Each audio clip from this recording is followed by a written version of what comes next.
Man, so apparently nobody cares about streaming anymore, according to my boy Omizi. Haven't seen this video, but we're gonna react to it right now.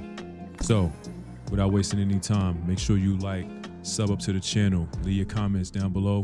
Let's get to the video.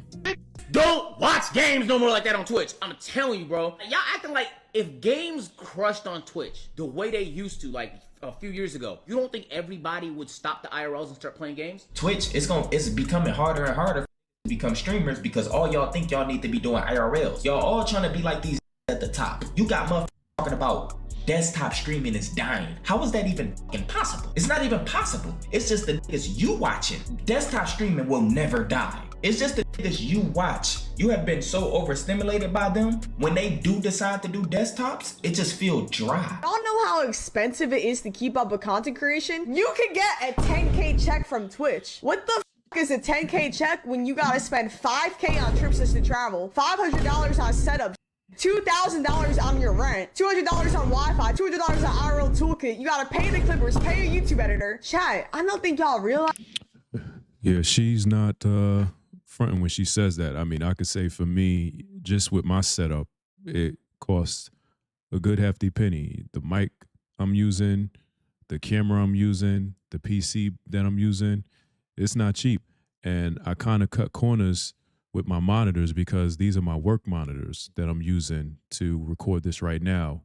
And I just use some display ports in order to, you know, record everything. But yeah, I got to cut corners. But yeah, she's not lying. It's very expensive. And I haven't even started getting into streaming yet, but I don't know. I be going into negative doing this, okay? Well, it looks like Cleopatra Omar has been correct. It looks like Ostradamus's prediction was right. Who's somebody else that can see into the future? It looks like Omar. Okay, Omizi switched it up. He said, I'm not going to do the Bill Cosby sweater. He said, I'm going to throw on, what's that, the 550 joint? You know what I'm saying? I got my, what's this, the 700? You know what I'm saying? Nupsy. Yeah, we out here. Our Baxter's vision came true. Just a couple years ago, streamers figured out that they could lift up from their desktop, stretch their legs, and go out into the real world. And to be honest with you, ever since that happened, the world went to hell. No, it wasn't Rudy Gobert who brought on the pandemic. It was those that were IRL streamers. That's a fact. But as the stakes raised more and more and the drama got bigger, greater, and louder, things became too much for content creators to handle. And I made a prediction last year that we would see a change in the space of content creation where people would actually be going back to their desktop where they could build a safe community and home for themselves. And we are seeing that in real time. If you're new to this, please make sure you hit that like and subscribe button. It goes a long, long way for the audience. Help me, help you, help me build a community by subscribing to the channel. Now, back into the video. Streaming culture changed heavily after the IRL explosion. I think one of the reasons why IRL content even took off is because, you know, I was joking a little bit earlier, but the pandemic helped bring people out of their homes and out of their lockdowns and out of the social separation era into the real world. People living in cities and states like New York that were on lockdown could live out their wildest dreams through. You know, we talk about the pandemic as if though life started in the pandemic and now we was outside in the world before 2020. I do want people to understand that we was outside, you know what I mean? Like, this isn't the first time we've ever went outside and, oh, it's grass. Have you ever seen such stuff? We was outside before that. Content creators and streamers who gravitated to Atlanta, Georgia in order to see what is going on. And then content escalation became a norm. It went from doing things like walking around, going to Taco Bell, hanging out on Miami Beach, all the way up to these big, huge events. Hell, even major labels and brand deals got involved in the mix. Now, I've noticed recently in the comments sections that people have been complimenting me on my sweaters, but it doesn't just stop there. You know, one piece can make a fit, but one piece can also ruin a fit. That's why I've decided to ditch my old belt with the stretched out holes and went with today's instead of holes. And once you're uncomfortable, 3,000 it too. That's right. Combination. IRL streaming just seemed like a money glitch. Endless participants, willing and unwilling, endless things to interact with, confrontation, surprise encounters, reaction is automatic. Things were just so over the top. It just made sense for people to lift up out of their desktops. And if you were still there, you were still behind. And for what it's worth, desktop streaming relied heavily on a solo individual's personality. With IRL, you could have less personality in my opinion, but also rely on the outside perspective to bring some sort of creative aspect to your content. I ain't gonna lie, I'm popular Unpopular opinion. Desktop's harder than IRLs, gang. Being a good desktop streamer takes more skill than being good. I don't care, be mad. I don't give a Yo, sit your down at this computer entertaining for hours. I don't give a That's more challenging than doing IRL. I don't give a You gonna be mad, you gonna be tight, I don't give a cry about it. I think a lot of people don't realize how random IRL events are. Even before I cut the camera on, I felt like my life was an episode of Childish Gambino's show Atlanta, where if I went out of my house to do a simple errand, it took me on some adventure and some journey that ended up with me racing Michael Vick in the parking lot of a strip club. Yeah, that's not something that is fake. That is canonically accurate to the life of a young male Atlantean. With more and more people shifting to the IRL space, we saw a split. People wanted to stand out, so they did different things. You had one group of creators who went the extreme route. We're talking about the Claviculars, we're talking about the Jack Dohertys, the Ice Poseidons, the Dean the Greats. They went with rage bait. We got out of there, motherfuckers, let's go! Watch your language, there's kids around here. I didn't say any curse words. What'd I say? Just watch your language. What'd I say? You got a stupid shirt on over there. Yeah. Your kids can't read, though. What are you talking about? Your kids can't read, can they? I'm sure your kids watch. Get away from me. You started talking to me, buddy. Get away from me. You get away from me. Watch your kids, go walk away. You got something to say, you mother? Dangerous stunts. Oh, here they go.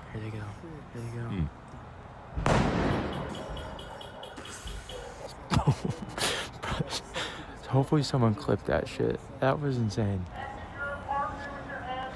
Oh, fuck, they're making their way back here. Oh, fuck. Shock value, public chaos, or even confrontation content. By far my favorite. Are you the guy that got slapped on video? I did, but I'll slap the shit out you, though. I'm gonna show you the inside of the house. I'll make you another clip. Don't do that. Seriously? Don't do that. Or you had the subsection of creators who wanted to put on a spectacle, a show. People that wanted to emulate and imitate the shows of yesteryear that they grew up on and Mr. Beastify their content. I'm talking about the different subathons, whether it be Kai Cenat's Mafiathon or FaZe's subathon with all the celebrity collaborations. You know, like when Neon links up with any random streamer or any of these over-the-top big productions like Streamer University. Most recently, I worked on the back end of one of these shows, and I'll get into that a little bit later. But I can also think of Jason the Ween going about the path of doing this whole surviving on an island thing.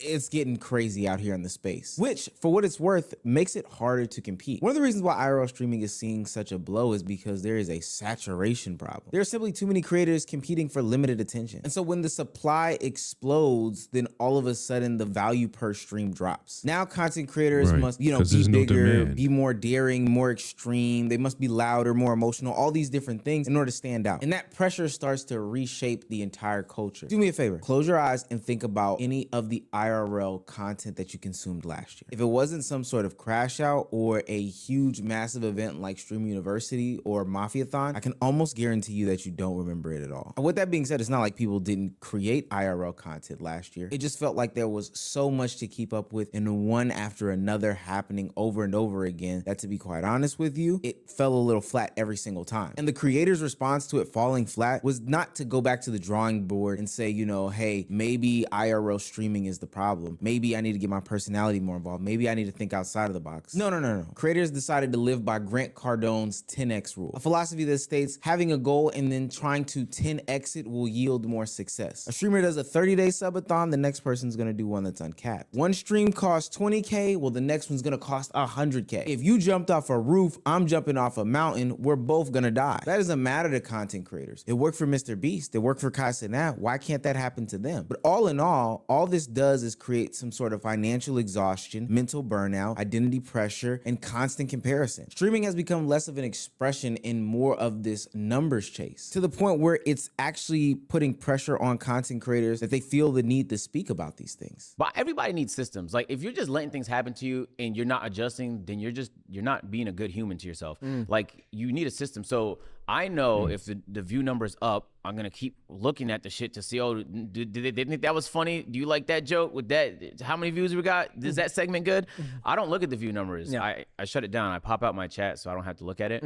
I always look at it though after the stream. And then I'll see like, okay, hold on, they like this segment a lot. They didn't like this part. So maybe I could do more of this. I could do a part 2 of this. I could do more stuff with this person. So, but that's just, I learned that system on my second stream on Twitch. Really? Yeah, on my second full-time stream when I dove deep into it. Yeah. Because the first stream, I just kept looking at the number. So on the second stream, I was like, I gotta find a way to not see that number, bro. I don't want to see it. You can't hide it, so you just have to close the fucking browser and pop out your chat so you can read what your chat's saying. At some point, this obsession with numbers can have you feeling like some sort of slave to the content creation journey that you're on. No longer is it about having fun. No longer is it about, you know, I could definitely feel that, because even with doing this, you know, I constantly find myself looking, you know, on the back end of YouTube, like the analytics and stuff like that. So you kind of gotta, you know, and I seen somebody post this video. They was like, look, delete the app off of your phone, the YouTube Studio app, delete it off your phone, because you will find yourself looking at that app way too much, you know, looking at it 3 times a day. Oh, how are my numbers doing? How are my numbers doing? So yeah. And I guess that's just something that's just hardwired into my brain because of my 9 to 5. You know what I mean? We're constantly dealing with numbers. So you could say that's part of it too. Just chilling with some friends, doing some cool stuff that you know, had a passion for. It becomes a numbers game, which means in order for you to keep up with said numbers game, you've got to increase the difficulty every single time. At least that's what streamers think. So now we're to a point where you can't just do simple shit anymore. You got to do the most complex. Keep crashing, I don't know what to do. And when I'm watching these videos, they talking about put in the RTPM and then merge this over to this and then put the configurator in this and then go ahead and put the dashboard and then go to help and then do these. Like, what the fuck are y'all talking about? Bro, I'm just trying to press the button and go fucking live, man. Like, this shit is so weird. I thought all I had to do was get Streamlabs and I'm good. Soon as I lose connection, the stream crash. So I need to figure out how can I merge this phone over to the OBS and have it to where it's cool. I'm just stuck, y'all. It's like, I'm being 100% honest with y'all right now. That's what I'm stuck on. That's what's delaying everything. If I do an IRL right now, as soon as I lose connection, which you automatically gonna lose connection, because I'm in Arizona, I don't have signal outside my house until I drive probably a 40, 50 seconds down this little road, because there's these mountains covering this whole area. So I ain't got no signal out there unless I'm on Wi-Fi. Over the past weekend, I was able to tap into the production side of a love show, working the switchers and, you know, audio and all the other technical stuff, from storytelling all the way to camera work for, you know, 2 streamers who I'm trying to keep anonymous for whatever reason on the back end. And when I tell you it is hard work, it is way hard work. For those that know my roots on this YouTube thing, I started out working in the production and behind the scenes, and I'm glad to be back out in the field. But for what it's worth, the game has changed dramatically. Yeah, I just made up a word. There's so much that goes into a stream. For all the hours that somebody is live, double the amount of time is put into the production process. And one small mistake can kill the entire stream. There's a level of skill that you need that isn't easily obtainable. And one false move can get you cut off. Hold the stream like this. No, walk. I'm gonna show you how to do it. Walk. Walk, nigga. Walk. Oh, sorry. Walk. You go like this. You push people out the way. You're the cameraman. You walk behind like this. Why are you doing that? Hold the camera. I'm just trying not to hit you, bro. How much y'all think? I'm paying this nigga damn near $200. You better get right. He held the stream for 30 minutes. What the fuck is we doing? And we haven't even factored in the mental health aspect of what goes on to these new IRL streams. Not only from a production standpoint and how taxing they can be when it comes to actually configuring these different things. Also something to say about the type of fans that you do start to gain when you get into the IRL streaming bag. I'm not gonna go deep into the conversation, but for whatever reason, I think that those IRL streamers garner a certain type of audience that is much different than those legacy acts that just stay behind the computer. I can think of Imaru getting stalked and ultimately assaulted at TwitchCon. I can think of Senna, Valkyrie, Pokimane, and Emily CC all getting accosted at a boardwalk. I can think of all the different stream snipers, from Jason the Ween when he just did his London stream, from Agent when he does his Arctic stream, from Lacey when he was trying to leave the house and got caught up. Not saying that nothing happens when you're not at home streaming, but I can confidently say that I feel like these things are exacerbated when you're out in the real world. People feel like they can relate to you more. Hey, I do see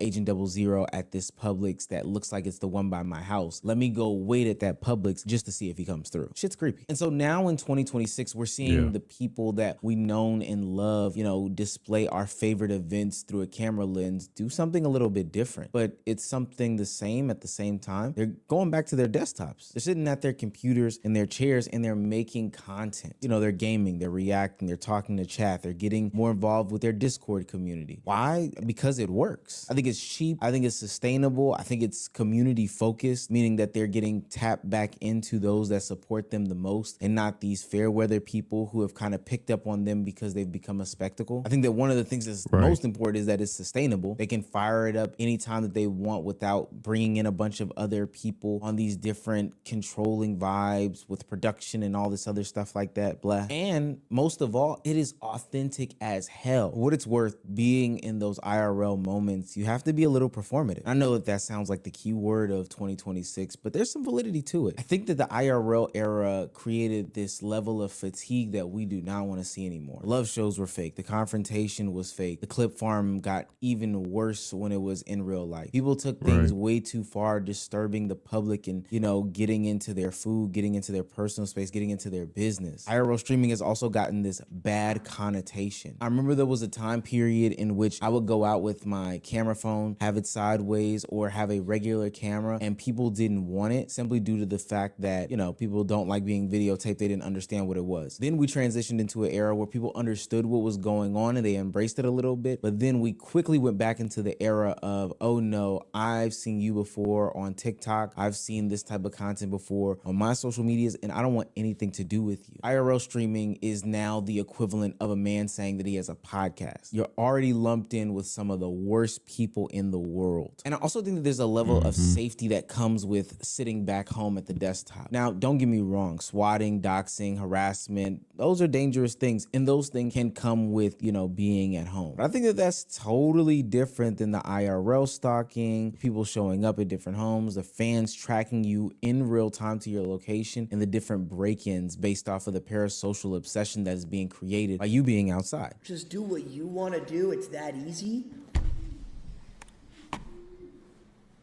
No shot.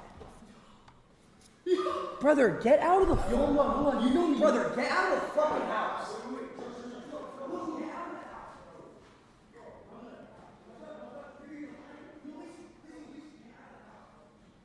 I also think it gives creators this mental break that they need from always having to appease people by collaborating with these other guests or doing things that they don't generally like to do, but because everybody's telling them that, hey, this is a good look or this is an opportunity that you can't miss, you've got to be here. Desktop streaming creates this environment in which you don't have to think about what'll give me the most viewership, but more so what'll appease the community that I rock with. Now, instead of forcing yourself to be at some award show because it's supposed to make you appear better to mainstream audiences, you can stay at home and watch your favorite Omizi video and react to it in real time. You can now find an identity, which I think is important for some of these young 20-something-year-olds, and you don't have to be inauthentic and robotic like Blackboy Max talks about. I be dealing with a lot of mental shit, bro. Maybe I need more friends. I don't know. I did lose my girl. I will say this. I'm gonna keep it a buck. Bro, my girl, gang, that was my best friend. And that's a whole other topic for another day. But bro, like, that girl was my rock, man. And it's like, could it have worked out? Maybe. But it's just like, bro, doing all the things I'm trying to do just make, man, love impossible, bro. No cap. Never sell out. And I will never sell out. Right now, I'm on the path of getting my love back and feelings. I don't feel nothing, bro. I don't be happy to do shit. I've put this smile on.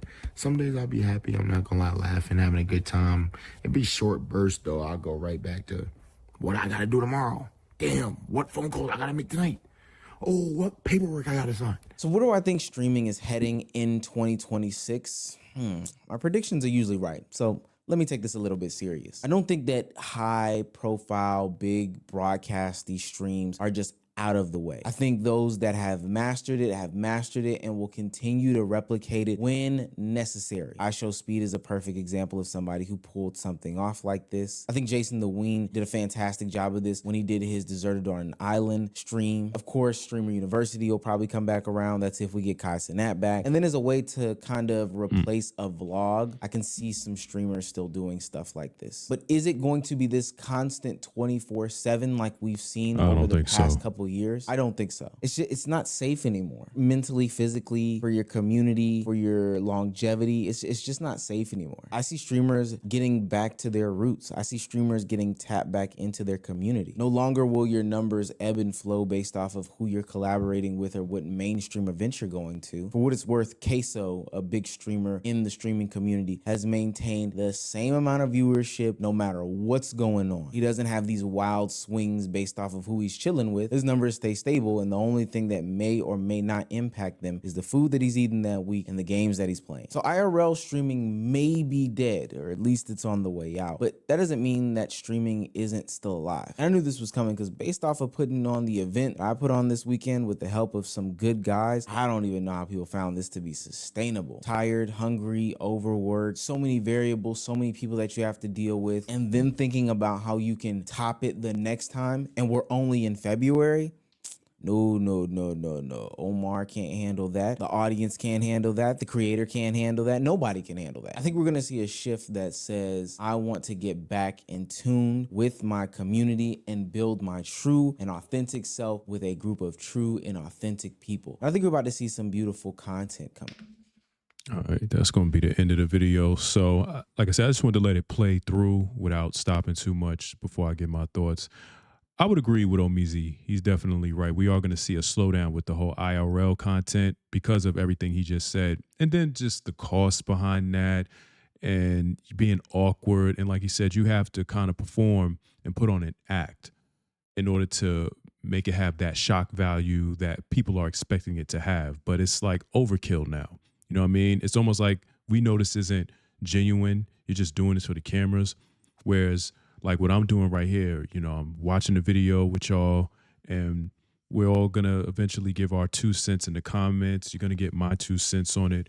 So I wouldn't say IRL streaming is going to be, it's going to be on a hiatus for a while before we start seeing that again. And then once this here gets oversaturated and people are, you know, in front of their desktop, it's going to get, you know how this goes. Everything goes in cycles. You feel me? People going to get tired of this, streaming from a desktop, doing reactions and all that. And then you're going to have to pivot and go back to IRL because people are going to miss that, or maybe vlogging or whatever. So yeah, y'all get down in the comments. Y'all let me know what y'all think about streaming IRL, if it's dead for good or if it's just going to be on a hiatus for a while. I'll make sure to link this video in the description if you want to go check out some of his videos. If you made it this far into this video, like I always say, I appreciate y'all. It means a lot that y'all be watching these videos. Make sure you like, sub to the channel, leave your comments. It's your boy Robbie, and we out to the next one.